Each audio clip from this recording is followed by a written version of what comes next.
A Korean government statistic showed that about 106,000 couples divorced last year, which was a 1.2% drop from the previous year.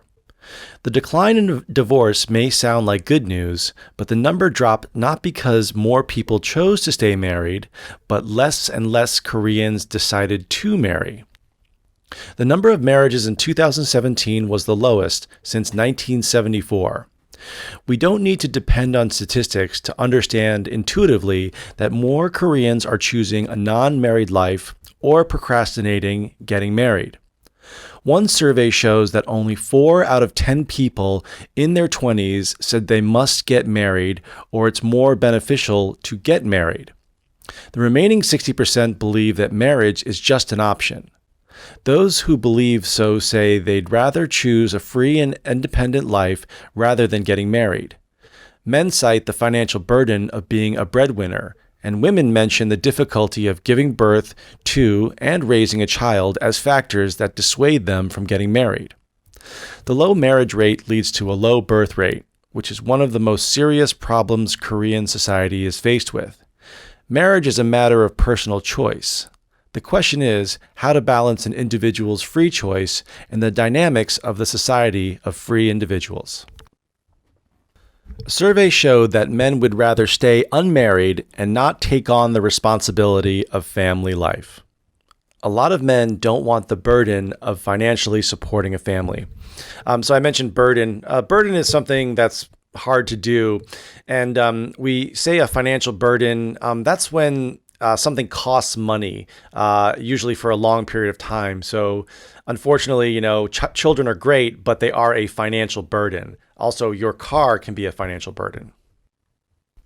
A lot of women would rather not get married because of the physical and emotional stress of having a family.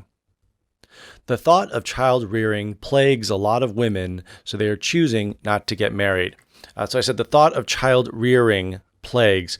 Child rearing is everything that is involved in raising a child, giving birth, feeding it, paying for school, raising the child till they're adults is child rearing. And I said it plagues a lot of women. So to plague is to negatively affect someone in a very bad way. We usually use it when we're talking about things that are negative or not good.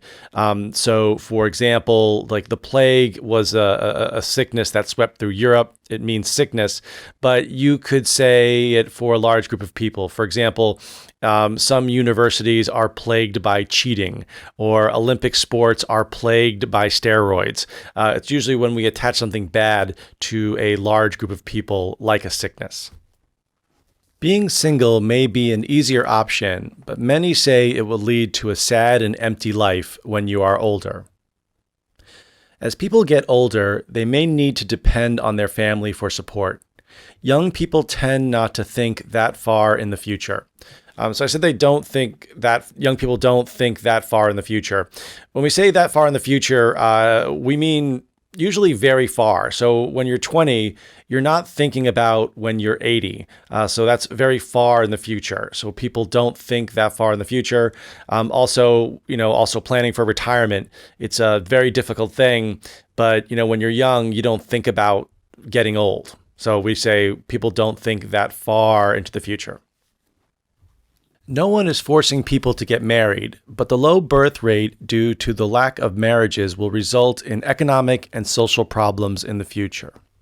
So I said due to the lack of marriages.